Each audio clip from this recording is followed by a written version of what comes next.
बच्चों, अब 8 का जो पाठ है वह है बंदर बांट। अब ये नाटक की तरह है, 2 बिल्लियां और 1 बंदर। हम देखें इसमें कैसा मजा है। स्थान खुली जगह या कोई बड़ा कमरा। कौन कौन पात्र है? कैरेक्टर 1 बंदर और 2 बिल्लियां। 7-8 बरस का लड़का बंदर और 5-6 बरस की लड़कियां बिल्ली बन सकती है। बंदर के लिए पोशाक पीला चूड़ीदार पाजामा, कुर्ता और दुपट्टा जो कमर में पूंछ से निकालकर बांधा जा सकता है। मुंह पर लगाने के लिए बंदर का चेहरा जिसमें आंखों और मुंह की जगह छेद हो। बिल्लियों की पोशाक काली सफेद सलवारें, कमीजें, दुपट्टे जो कमर में पूंछ से निकालकर बांधे जा सकते हैं। मुंह पर लगाने के लिए काले सफेद बिल्लियों के चेहरे जिनमें आंखों और मुंह की जगह बड़े छेद हो जिनसे देखा और बोला जा सके। अब सामान कौन सा है? एक मेज है, एक बड़ा मेजपोश या बड़ी चादर, डबल रोटी का एक टुकड़ा और एक छोटी तराजू। इस एकांकी के लेखक है श्री हरिवंश राय बच्चन जी। पहला दृश्य है कमरे का। कमरे के बीच में एक मेज है जिस पर मेजपोश पड़ा है, कवर मेज को ढकने के लिए जो होता है, जो कि आगे से ढका है। मेज पर एक रोटी का टुकड़ा है। मेज के नीचे एक तराजू रखा है पर दिखाई नहीं देता। म्याऊ म्याऊ की आवाज होती है और दाहिनी तरफ से काली बिल्ली और बाईं तरफ से सफेद बिल्ली प्रवेश करती है। अब दोनों एक दूसरे को नमस्ते करती है। काली बिल्ली, बिल्ली बहन नमस्ते, और सफेद बिल्ली उसका जवाब देती है, नमस्ते बहन नमस्ते। काली बिल्ली, अच्छी तो हो? सफेद बिल्ली क्या जवाब देती है, अच्छी क्या हूँ, भूखी हूँ। मैं भी भूखी हूँ। सफेद बिल्ली बताती है कि मैं खाने को कुछ ढूंढ रही हूँ, उस खोज में मैं भी निकली हूँ। मुझे तो महक रोटी की आती है। हाँ, मेरी भी नाक बताती है कि पास कहीं है। सफेद बिल्ली क्या बताती है, रखी मेज पर है वो रोटी, लपको कोई आ न जाए तो। काली बिल्ली, तू डर, मैं तो लेने चली। अब यहाँ जो कमरे में दृश्य है उसमें एक रोटी है मेज पर रखी हुई, और उस रोटी को देखकर सफेद बिल्ली सोच रही है कि क्या मैं इस रोटी को ले लूं, झपटू उस पर कोई आ जाए तो। और जो काली बिल्ली है थोड़ी हिम्मत वाली है और वो सोचती है कि कोई आ जाए तो मुझे कोई डर नहीं, मैं किसी से डरने वाली नहीं हूँ। मैं तो अभी इतनी भूखी हूँ कि जरूर मैं इस रोटी को लेकर ही छोड़ूंगी। तू डर, मैं तो लेने चली। काली बिल्ली लपकती है और रोटी लेकर भागने लगती है। सफेद बिल्ली, ठहर, कहाँ भागी जाती है रोटी लेकर? रोटी मेरी। काली बिल्ली कहती है, रोटी तेरी? कैसे तेरी? रोटी मेरी। सफेद बिल्ली कहती है, मैं न दिखाती तो तू जाती। अच्छा, क्या मैं खुद न देखती? क्या मेरी 2 आंखें नहीं है? डरती थी उस तक जाने में, जा डरपोक कहेगी, जा भाग, रोटी मेरी। अब काली बिल्ली ने क्या जवाब दिया, तू तो उस तरफ जाने में डर रही थी ना। हाँ, और अब रोटी मांग रही है। अब तुझे रोटी नहीं मिलेगी। क्यों? क्योंकि मैंने उसे पहले हथिया लिया है। अब रोटी मेरी होगी और ये मैं रोटी खा कर रहूंगी, तुझे नहीं मिलेगी रोटी। सफेद बिल्ली क्या कहती है, रोटी कह दे रही मेरी, मैं ले जाने तुझे न दूंगी। मैं इस रोटी को तुझे ले जाने नहीं दूंगी, मैं ही खाऊंगी। ये रोटी मेरी है, इस रोटी पर मेरा और सिर्फ मेरा अधिकार है। काली बिल्ली, देख, राह से मेरी हट जा, ले जाऊंगी तुझे न दूंगी। अब इस काली और सफेद बिल्ली के झगड़े में फिर से सफेद बिल्ली बोलती है, देखो कैसे ले जाती है, जो पहले देखे हक उसका है रोटी पर। काली बिल्ली जवाब देती है, नहीं नहीं नहीं, ये तो गलत बात है। पहले देखे नहीं, देखने के बाद काम करना भी जरूरी होता है, उस पर झपटना जरूरी था, और मैंने अपनी ताकत लगाकर दौड़ लगाकर उस रोटी को हथिया लिया। तो तू तो देखती रही, डर के मारे जाने से डर रही थी तो वहां आगे न गई। लेकिन मैं तो डरपोक नहीं हूँ, मैंने भूख लगने के कारण किसी के बारे में नहीं सोचा, मैंने सिर्फ रोटी के बारे में सोचा और उस पर मैं टूट पड़ी। पहले दौड़े दौड़ के ले पहले उसका हक रोटी पर पहला हक मेरा। सफेद बिल्ली कहती है, मैं कहती हूँ रोटी मेरी। काली बिल्ली कहती है, मैं कहती हूँ रोटी मेरी। इस तरह से रोटी मेरी कहकर एक दूसरे पर दोनों गुर्राती है। बंदर आ जाता है वहां से, दो बिल्लियों के बीच में बंदर आ जाता है। क्यों तुम दोनों झगड़ रही हो, तुम कहती हो रोटी मेरी, और सफेद बिल्ली से, और काली बिल्ली से कहता है तुम कहती हो रोटी मेरी, रोटी किसकी, मैं इसका फैसला करूंगा, चलो कचहरी मेरे पीछे पीछे आओ। दोनों बंदर के पीछे पीछे दोनों बिल्लियां निकल जाती है, क्योंकि बंदर कहता है इस तरह से झगड़ो मत, तुम कहती हो रोटी मेरी है, काली बिल्ली कहती है रोटी मेरी है, पर मैं कहता हूँ, मैं बताता हूँ किसकी रोटी है। और बंदर दोनों से छीनकर रोटी अपने हाथ में लेकर चलता है। दोनों बिल्लियां पीछे पीछे जाती है। फिर अभी सीन दूसरा दृश्य है। बंदर अपनी कचहरी में है और वो तराजू निकालता है। बंदर मेज पर बैठा है, रोटी का टुकड़ा सामने रखा है। दोनों बिल्लियां मेज के सामने इधर उधर खड़ी है। पहले सफेद बिल्ली से, बोलो तुमको क्या कहना है। सफेद बिल्ली बंदर को जवाब देती है, श्रीमान पहले मैंने ही रोटी देखी थी, इससे रोटी पर पूरा हक मेरा बनता है। अपनी बात सफेद बिल्ली बताती है कि मैंने पहले रोटी को देखा था, तो कायदे से रोटी मेरी हुई। फिर काली बिल्ली से बंदर पूछता है, बोलो तुमको क्या कहना है। श्रीमान पहले मैं झपटी थी रोटी लेने, इससे रोटी पर मेरा हक पूरा बनता है। अब बंदर सफेद बिल्ली से पूछता है, एक आंख से देखी थी या दोनों आंखों से। दो आंखों से।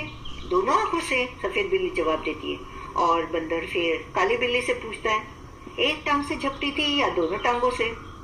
दो टांगों से। दोनों टांगों से। बंदर पूछता है, तुम दोनों का था गवाह भी, क्या कोई गवाह था कि तुम दोनों टांगों से झपटी थी या तुमने दोनों आंखों से रोटी को देखा था। कहीं न कोई न कहीं। बात बराबर। मेरा फैसला है कि रोटी तोड़ तोड़ कर तुम्हें बराबर देती जाए।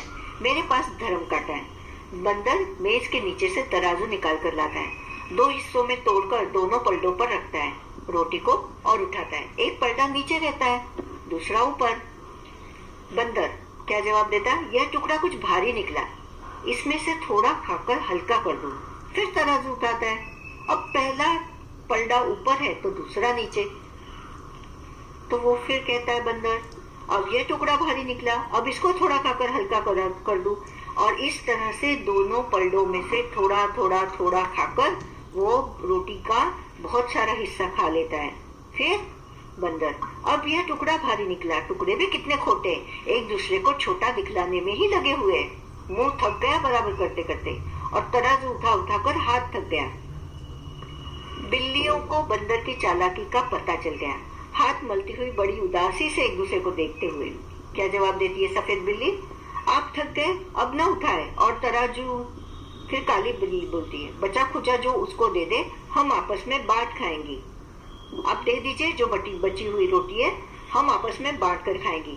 बंदर क्या कहता है, नहीं, इस तरह थोड़ी ना होता है, तुम फिर झगड़ोगी, मैं झगड़े की जड़ को ही काट देता हूँ, बचा खुचा भी खा लेता हूँ। इस तरह से बंदर ने दोनों बिल्लियों को अंगूठा दिखाया और बची खुची रोटी खुद खा गया और तराजू लेकर वो भाग गया।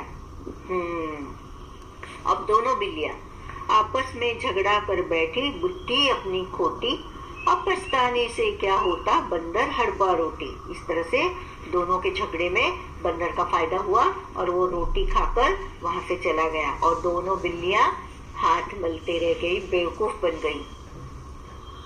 अब सवाल पूछा है लड़ाई झगड़ा, तो क्या है लड़ाई झगड़ा। दोनों बिल्लियों के बीच झगड़े की जड़ क्या थी। दोनों बिल्लियों के बीच झगड़े की जड़ रोटी थी। उनके झगड़े का हल कैसे निकाला गया। उनके झगड़े को बंदर ने तराजू के द्वारा सुलझाया। दोनों को रोटी का बंटवारा करते करते जो भी पलटा नीचे जाता उसे समान करने हेतु वह थोड़ी सी रोटी खा लेता। इसके पहले कि बिल्लियां उसकी चालाकी समझती, बचा खुचा रोटी का टुकड़ा खाकर वह 9-2-11 हो गया। तुम किस किस के साथ अक्सर झगड़ते हो, तो पूछा है। तो हम बच्चे तो अपने दोस्तों के साथ तो हमेशा झगड़ते हैं ना, तो जवाब होगा मेरे दोस्तों के साथ अक्सर झगड़ा होता है। और झगड़ते समय तुम क्या क्या करते हो। झगड़ते समय गुस्से में हाथापाई भी होती है, पर फिर हम एक दूसरे को सॉरी कहकर मेल कर लेते हैं। किसी वक्त कोई बड़ा भैया मारे तो मुझे रोना भी आता है। जब तुम किसी से झगड़ते हो तो तुम्हारा फैसला कौन करवाता है? तो कभी कभी हम ही आपस में सॉरी बोलकर उसका हल निकालते हैं, लेकिन मैं अपनी माँ से भी शिकायत करता हूँ। और माँ क्या कहती है? माँ हमेशा कहती है कि बच्चों के झगड़ों में बड़ों को नहीं पड़ना चाहिए। अब लेह लद्दाख सब लोग जानते होंगे। लोग एक दूसरे से मिलने पर एक दूसरे को जूले कहते हैं। मिलने पर दोनों बिल्लियां एक दूसरे को नमस्ते कहती हैं। तुम इन लोगों से मिलने पर क्या कहती हो? अभी सहेली से मिलेंगे तो हम लोग क्या कहेंगे? या दोस्त से हाय कैसे हो, आज क्या ख्याल है, घूमने जाए? और अगर हमारे शिक्षक हो तो सुप्रभात गुरुजी, गुड मॉर्निंग सर। और दादी या नानी से दादी जी नमस्ते, नानी जी या दादी जी पाए लगू, प्रणाम दादाजी। बड़े भाई और बहन हो तो नमस्ते दीदी, कैसे हो सब, नमस्ते भैया। अब यहाँ पूछा है कि तुम्हें क्या लगता है अगर बंदर बीच में नहीं आता तो तुम्हारी राय में रोटी किस बिल्ली को मिलनी चाहिए थी? मेरे हिसाब से काली बिल्ली को रोटी मिलनी चाहिए थी, क्योंकि रोटी को देखा था सफेद बिल्ली ने, लेकिन उस पर काबू किया, झपट कर उसको पहले हाथ में लिया काली बिल्ली ने। इसलिए कब्जा करने वाली बिल्ली काली बिल्ली है, तो उसी को रोटी मिलनी चाहिए थी। बंदर ने बिल्लियों से ये सवाल क्यों पूछा होगा कि उन्होंने रोटी एक आंख से देखी थी या दोनों आंखों से, एक टांग से झपटी थी या दोनों टांगों से? तो मेरे हिसाब से बंदर की नजर रोटी पर थी और किसी न किसी बहाने उसको रोटी खानी थी, इसलिए उसने बेवकूफ बनाने के लिए इस तरह के सवाल पूछे होंगे। कहानी का शीर्षक बंदर बाट क्यों है? कहानी का शीर्षक बंदर बाट है क्योंकि बंदर दोनों बिल्लियों के बीच आकर रोटी का बंटवारा करने को तैयार होता है और तराजू की मदद से वो करता है। तुम नाटक को क्या शीर्षक देना चाहोगी? मैं नाटक को चतुर बंदर नाम देना चाहूंगी, या तो दोनों के झगड़े में तीसरे का लाभ, इस तरह का कोई नाम उचित होगा। और जो शीर्षक तुमने दिया उसे सोचने का कारण बताओ। मैं कहूंगी कि जैसे कहानी सबको पता है कि बिल्लियां झगड़ती रह गई, पर उसका फायदा बंदर ने उठाया, इसीलिए चतुर बंदर, वो चतुराई थी उसमें। और दूसरा, दोनों ने बिना बात के झगड़ा किया और भलाई किसकी हुई, उसका फायदा मिला बंदर को, इसीलिए दो का झगड़ा तीसरे को लाभ, ऐसा भी नाम हो सकता है। नीचे बंदर ने रोटी बराबर बांटने के लिए तराजू का इस्तेमाल किया। तराजू का इस्तेमाल चीजों को तोलने के लिए करते हैं। नीचे दी गई चीजों में से किन चीजों को तोलकर खरीदा जाता है? नीचे दी गई चीजों में से चावल, केले, तरबूज, काशीफल, इन चीजों को तोलकर खरीदा जाता है। कई जगह पे केले को दर्जन के हिसाब से देते हैं, तो फूलों का गुच्छा या अलग अलग एक एक फूल भी बेचा जाता है। तोलते वक्त एक पल्ले में तोली जाने वाली चीज रखी जाती है और दूसरे में तोलने के लिए बांट। बांट किस धातु या चीज का बना होता है? बांट को लोहे से बनाया जाता है और कई जगह पे पीतल से भी बनाया जाता है। और बांट तोली जाने वाली चीज का वजन बताता है। वजन किलोग्राम या ग्राम में बताया जाता है। पता करो बाजार में कितने किलोग्राम या ग्राम के बट्टे मिलते हैं। बट्टे या बांट फल वाले, सब्जी वाले या परचून की दुकान से पता कर सकते हो। तो हम जानते हैं कि 50 ग्राम से लेकर बांट होते हैं वजन। वो छोटा सा पीतल का किलो 50 ग्राम का वजन होता है। फिर 50 ग्राम, 100 ग्राम, पाव किलो यानी 250 ग्राम, 500 ग्राम यानी आधा किलो, 1 किलो यानी 1000 ग्राम, 5 किलो, 10 किलो, 20 या 50 किलो तक की बांट होते हैं। और आजकल तो डिजिटल होते हैं, इससे पढ़ने की जरूरत नहीं पड़ती, उसमें एक्यूरेट एकदम सही वजन आता है, 9 किलो 320 ग्राम इस तरह से। और इलेक्ट्रॉनिक जो वेइंग स्केल होता है, तराजू, उसमें भी इसी तरह के, तो हाथ में लेकर उठाना या बांट को लेना, इस तरह की जरूरत ही नहीं पड़ती। बिल्लियों को रोटी की महक आ रही थी। तुम्हें किन किन चीजों के पकने की महक अच्छी लगती है?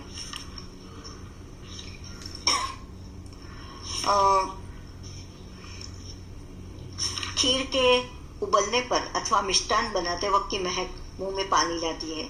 खीर, बटाटा वड़ा, पुलाव, दाल बाटी, पनीर पालक, भरवा बैंगन इत्यादि चीजें जब बनती है तो मुंह में पानी आ जाता है।